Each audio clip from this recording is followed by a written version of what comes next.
What's up, everybody? It's Paul from Boosted Films, and in this video, I'm going to take a look at a lot of the OEM battery components since I recently had to change out my battery. And along the way, I was dealing with some of these old battery connections and realizing how you have to clamp them down really tight, or they just are the wrong size to put the OEM cover back on.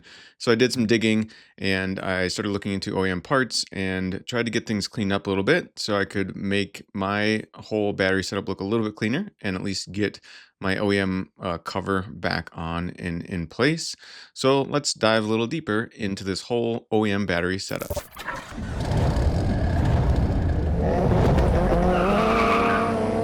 All right, so here's a lot of part numbers up on screen, the OEM stuff that you could possibly need to replace, or maybe your car didn't have, or maybe you just have the wrong stuff that someone else put on a previous owner, something like that.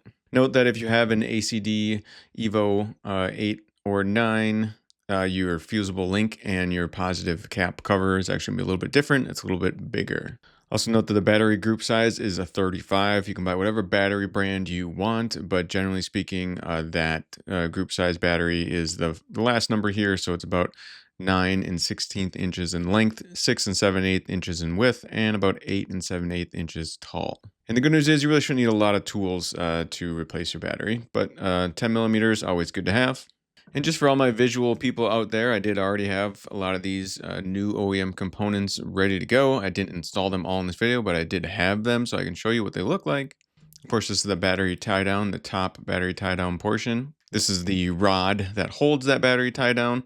You need one on each side of your battery, so if you didn't have any, you need to buy two. And then, of course, the battery terminal itself. And now, as far as I can tell, they only sell, really, you can only buy the positive one. You can't buy the negative one. At least I couldn't find a negative terminal new anymore. And we got the fusible link. Again, noting that this is the non-ACD fusible link. If you have ACD car, it will be a bit different. And our cover as well. Again, this battery cover is different between ACD and non-ACD cars as well. And you'll probably notice I have one other terminal in here, and I thought this was going to work for my negative terminal, but it didn't. Again, that's actually because the negative battery terminal is a bit smaller than positive battery terminal. And that's also just part of what I learned with going through this process. So the first thing, of course, I'm going to do here is if we were replacing this battery, I'm not actually having to replace the battery, but I'm going to take it out anyway, just because it's going to make it easier to work on everything in here. But I removed the negative terminal with a 10 millimeter, loosened up that nut that was holding it on, did the same thing with the positive, and then also loosening up the nuts on these rods that hold the battery tie down in place. And you can see the way this tie down holds onto the battery tray. You can see it's got this hook on it, and that just hooks in and holds it in place. So once there's enough slack in here, you can just move it out of where it's hooked in. Do that on both the front side and the back side, and then you should be able to lift this up. And of course, be smart when you're working around a battery. Never try to get something metal to connect the positive to the negative, because that would be bad. You never want to bridge that gap between the positive terminal and the negative terminal of the battery. And obviously you can see I had this battery tie down painted to match the rest of everything under my hood. So we're just gonna grab our old battery and lift it out of place. Now I'm going to start working on this mess of a setup of the positive battery terminal that I had. And there's a lot of wires running to it because I have my fuel pump, my dual fuel pump setup running to it. I have nitrous stuff running to it. I think I have some gauged wires running to it. So there's just a lot of stuff that I'm going to try to clean up here. So now with the negative terminal, I'm honestly not sure if this was OEM or not. This one obviously seemed, it seemed like it was an OEM positive terminal again, because it seemed like it had to be very crushed to actually fully tighten up around the battery post. Here's where the negative terminal runs down and connects to the chassis. It leaves you with a really short leash, a short wire for the negative terminal. So that's something to be aware of. It doesn't give you a lot of options when changing out to a different battery potentially or anything. And then when it comes to the positive side, just giving you an up close shot, you can see these kind of two main wires that connect to this fusible link, which also has another kind of main wire going to it. So three main wires there. Now through some editing magic, I'm going to cut to the red Evo I'm currently building just because I had to do this anyway. I had to reconnect this negative battery terminal post. So anytime I'm doing some of this stuff, or a lot of times if it seems like it hasn't been worked with in a while, I'll kind of clean it up with a little sandpaper. So I'm just going to clean up these terminals here where it connects to the chassis for this chassis ground. Put that in place and then tighten it up. Just cleaning up stuff with sandpaper kind of just gives you a better chance of making sure it's making good contact. So that's why we're going to try to clean up the contact points here. And then for whatever reason with this negative terminal, it's weird that they kind of, it seemed weird to me at least, that the connection point at the top was flattened out. I think it should be bent to give you basically some more length on it. And also this one seemed like it was re-drilled, like it had maybe broken off once. So what I'm doing in this case for this one is just kind of giving it that same bend and then reconnecting that negative terminal post. But back to the black car again, cleaning up all the terminals on a little bit on each side, cleaning up the negative battery terminal a bit, the connection points on that, and also the positive side as well. Now there was really nothing wrong with my fusible link, but since I had a brand new OEM one here, I figured why not go ahead and change it out. And plus I need to rerun these wires a little bit to try to make room for this cover to fit. And honestly, there's just so many wires there in one spot. I kind of wanted to get them relocated a little bit as well. So once that nut was loose and taken off, I could remove all those wires and that would free up that fusible link. And now I'm going to show you why some of these aftermarket battery terminal connections won't work. So if you connect them to the fusible link, and I should say they won't work basically with this OEM cover. If you want this OEM positive terminal cover to work, a lot of these aftermarket battery terminals are too long. So you can see how this factory one with the fusible link sits in here nicely. It's designed to kind of set in there like so. But if we change out this terminal to an aftermarket one you could buy from your local auto parts store, you can see how it's pretty much extra long. It's so long that it would stick through and wouldn't fit. But if you're in a pinch or honestly don't care about that cover, yeah, then go ahead. You can also use an aftermarket, terminal connection there as well if you needed.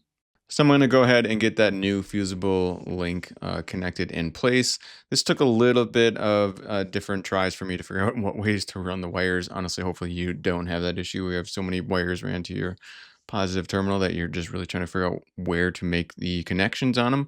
But that's part of what I had to do in my process. The best advice I can give you is, of course, to make sure those terminals make a good connection and make sure they're not close to touching any negative, grounding areas. But when it comes to the regular wires, here you can see the two main connecting wires that have to go underneath.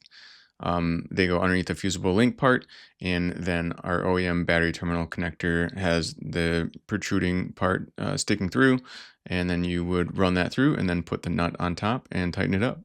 But of course, in my case, I had some extra wires I had to run as well, so I'm running another wire on top of that stud, and then I can finally put the nut on. So this is generally what it looked like when I had most everything kind of set in place. You can see I still need to find that one wire's not connected yet. I'll have to put that one in place. Just doing a little test fit though, tighten some things up, and then throwing our cover on. Pointing out, you can kind of see a couple of spots where it clips in the cover. You can see where it clips in place, and also this other protruding part, where you would have to line it up to get it on the correct way. There's a spot on the fusible link for that part that protrudes to sit into. But of course, I had so many wires, I had to modify mine. So I cut out this side section of the cover for the wires to clear.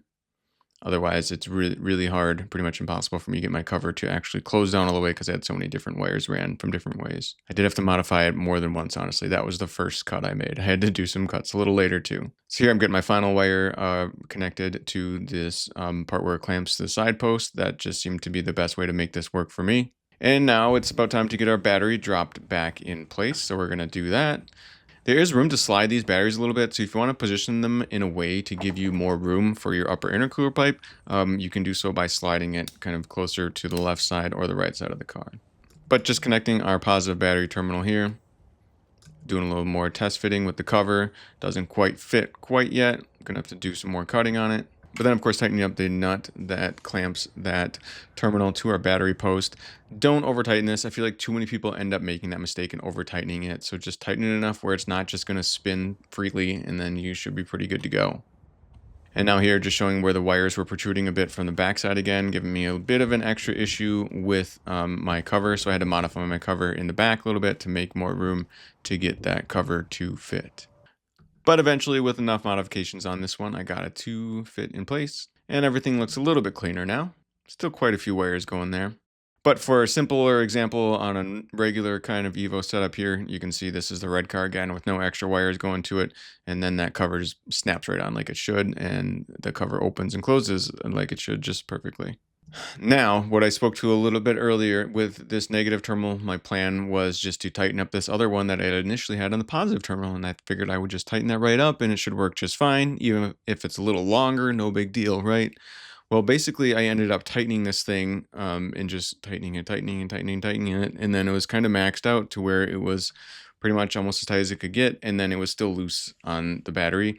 Again, because the negative post itself is actually a smaller diameter than the positive post. So in this case, what I ended up doing in the black car is just putting on this other terminal connection, put that one back in place that was on it before. That did look like it was also a bit over tightened, but it was working. Again, this is the one part where I don't feel like I have a good solution to this whole problem yet. At least an OEM solution. What I did end up doing was going to an auto parts store that sold a positive and negative combo set. And that one, the negative, post connection was, of course, the right size for the negative. So that was good, but I did have to buy them both. I couldn't, at least at the parts store I went to, I couldn't buy just the negative. I had to buy the pair. But the good news is the negative one, of course, did seem to be the right size and did seem to fit correctly. I do just wish that the OEM, the Mitsubishi option was really there, or if I knew for sure if they just actually used the positive one as well and just kind of over tighten it. I'm not really sure how they would do it. But in any case, back to the red car, of course, here, this negative terminal one we put in place and just tightened it right up, and it worked pretty well. And cutting back to the red car, finishing up the job here, putting this battery hold down in place. We'll put the top portion over it and then make sure those hooks are hooked in on each side, and then tighten up those nuts on the rods to hold the battery down. And that's it. It looks a little cleaner. I definitely like the way it turned out overall. It still looks not as clean as I'd like it to be just because there's so many wires. But unless I get some sort of other distribution block or something, I don't know. I don't usually like to mess with the electrical stuff on my car too much. I don't know how to make it a whole lot cleaner. And honestly, it doesn't bother me that it's not super clean. But for video purposes, I would have liked to have shown you a super clean look to this. But I was glad that I was able to get, the solid connection on there using that OEM terminal and get it kind of set up better than it was. And, I'm just a guy on YouTube who likes to document what he does. So if you have any answers, especially to that negative terminal question, I'm curious what maybe you used on your Evo, if you found something that worked better. I'm also generally curious if you potentially just went to a small battery kit or if you relocated yours to the trunk. I feel like that's what a lot of people do, but I do know that the small battery kits usually give people trouble in colder climates like I'm in, so it's not always recommended if you're in a cold climate. I'm also not running a higher horsepower setup where I need extra room for all these larger intercooler piping or anything like that. So I get the feeling a lot of people might not use this video, but as always, I just like to document, everything on the Evo that I can.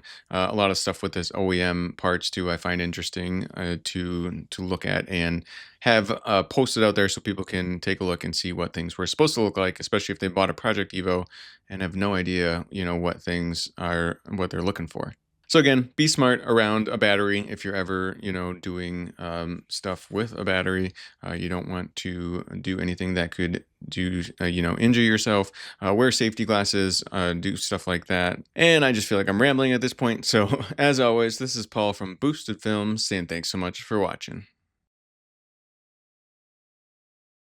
I just want to say that domestic violence is never okay. If you or someone you know is experiencing issues with a partner and doesn't feel safe, please visit the website thehotline.org or call 1-800-799-SAFE.